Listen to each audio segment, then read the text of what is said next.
Hi friends, welcome to Mouni cine updates. Chellamma serial பற்றி தாங்க இந்த வீடியோவில் பார்க்க போகிறோம். ஸோ இதில் வந்து ரீப்ளேஸ்மெண்ட் ஒன்று நடந்திருக்கு. அது மட்டும் இல்லாமல் ஒரு high voltage track, marriage track வந்து போயிட்டுருக்கு. அதை பற்றி இதில் டிஸ்கஸ் பண்ணலாம். ஸோ இதில் யார் ரீப்ளேஸ்மெண்ட் அப்படின்னு பார்த்தீங்கன்னா, இந்த சீரியலில் ஜானகி அப்படிங்கிற ஒரு கேரக்டரில் ஆக்ட் பண்ணிட்டு இருந்தாங்க actress baby Joyce ma'am.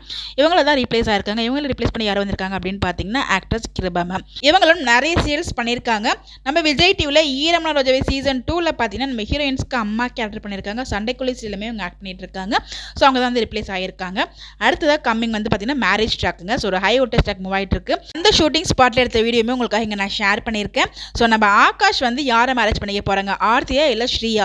So கண்டிப்பாக ஆகாஷ் ஆர்த்தி மேரேஜ் தான் நடக்கும். அது எப்படி நடக்க போகுது? மேபி நம்ம சித்து செல்லம்மா வந்து சப்போர்ட் பண்ணுவாங்கன்னு தெரியல நம்ம ஆர்த்திக்கு. ஸோ நம்ம ஆர்த்தி பார்த்தீங்கன்னா சூசைட்லாம் கூட அட்டன் பண்ணியிருப்பாங்க மேரேஜ்க்காக. என்ன பண்ணாலும் ஆகாஷோட அப்பா வந்து ஆர்த்தியை மேரேஜ் பண்ணதுக்கு அக்செப்ட் பண்ண மாட்டாங்க. அவங்க பொண்ணை பார்த்து அவங்க பார்த்த பொண்ணை தான் கல்யாணம் பண்ணிக்கணும் அப்படிங்கிற மாதிரி வந்து ஃபோர்ஸ் பண்ணிட்டு இருக்காங்க. இதெல்லாம் தாண்டி உங்களுக்குள்ள எப்படி மேரேஜ் நடக்குது அப்படின்னு அப்கமிங் ஹை வோல்டேஜ் ட்ராக் இருக்க போது கண்டிப்பாக ஆகாஷ் ஆர்த்தி தான் சேருவாங்க. இதுக்கு சப்போர்ட் பண்ண போகிறது சித்து செல்லம்மா நான் நினைக்கிறேன். நீங்கள் நினைக்கிறீங்க மறக்காம கமெண்ட்ல ஷேர் பண்ணுங்க. இந்த மாதிரி அப்படி தெரிஞ்சுக்க முடிச்சாலும் மறக்காம ஃபாலோ பண்ணிக்கோங்க.